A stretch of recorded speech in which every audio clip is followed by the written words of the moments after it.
Two breaking stories are stirring things up behind the scenes in Cleveland, and they've shocked fans because they revolve around a major QB controversy.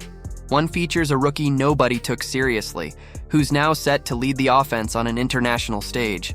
The other spotlights a famous name who's been out of the spotlight but is showing signs he might flip the script. Just wait until you hear what he said. While one quietly stepped up in the most unexpected moment, the other is grinding behind the scenes with total focus. These are the Browns' latest and hottest updates, and it all starts with the one who's now tasked with leading the team in London. Dillon Gabriel's NFL ride so far? Yeah, it's been anything but smooth. From the second the Browns grabbed him in the third round of the 2025 draft, the critics were barking. And after a rocky showing in training camp, they weren't exactly quieting down either. But now, the rookie's getting his shot, making his first career start Sunday in London against the Vikings. And despite the noise that's followed him since April, Gabriel's not interested in letting any of it rent space in his head. When he spoke to reporters Friday, he dropped a little personal philosophy that's helped him power through the doubt. I'd rather be uninformed than misinformed. Translation? He's not obsessing over hot takes on social media or chatter from the peanut gallery. Everyone's got an opinion, he said. That's freedom of speech. I just choose not to be part of it. It's all about staying locked in, tuning out distractions, and focusing on his job, because that's what matters. Now let's rewind for a sec. Most draft experts pegged Gabriel as a day 3 guy, maybe a late-round flyer. So when Cleveland snatched him up at number 6, 94 overall, a lot of people did a double take.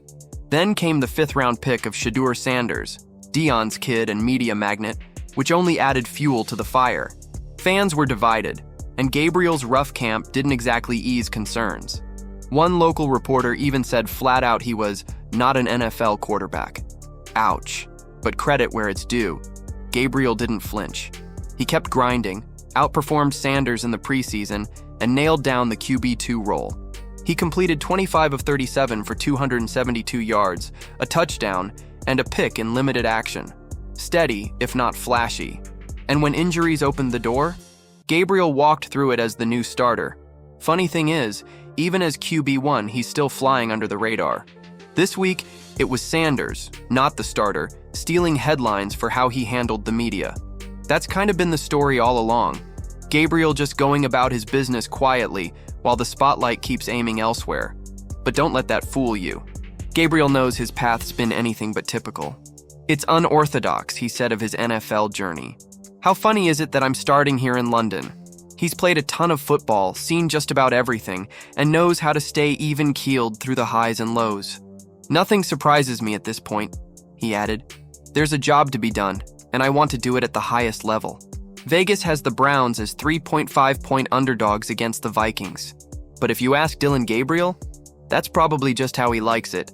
Let the world doubt him. He's too busy proving them wrong. And if you thought that was surprising, the next story is even more intriguing. Just dropped, and it's all about a QB who's staying locked in despite being buried on the depth chart.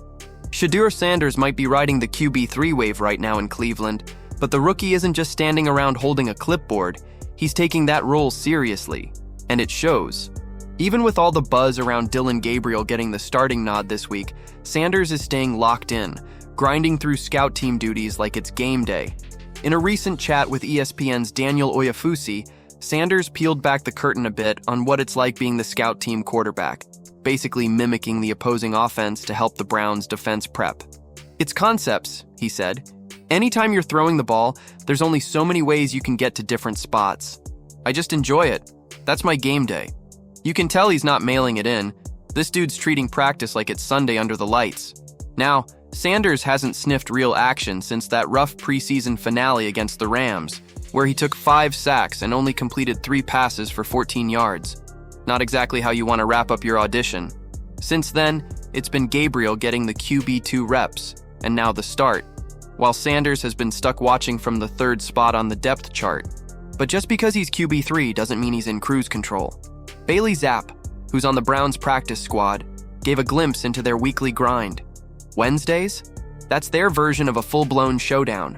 Scout team meetings, defensive card breakdowns, high-rep practices, they're in there fine-tuning every little detail, and Sanders is right in the middle of it. Of course, the outside noise hasn't quieted down. Former Jets coach turned analyst Rex Ryan made headlines recently, claiming Sanders needs to step up his work ethic behind the scenes. And while some might have taken that personally, it sounds like Sanders has doubled down on his approach instead.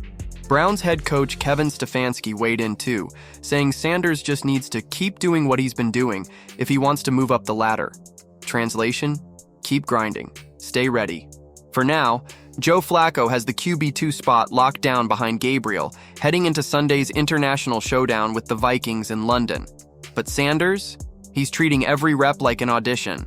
Might be QB3 on the depth chart, but he's QB1 when it comes to staying ready in the shadows.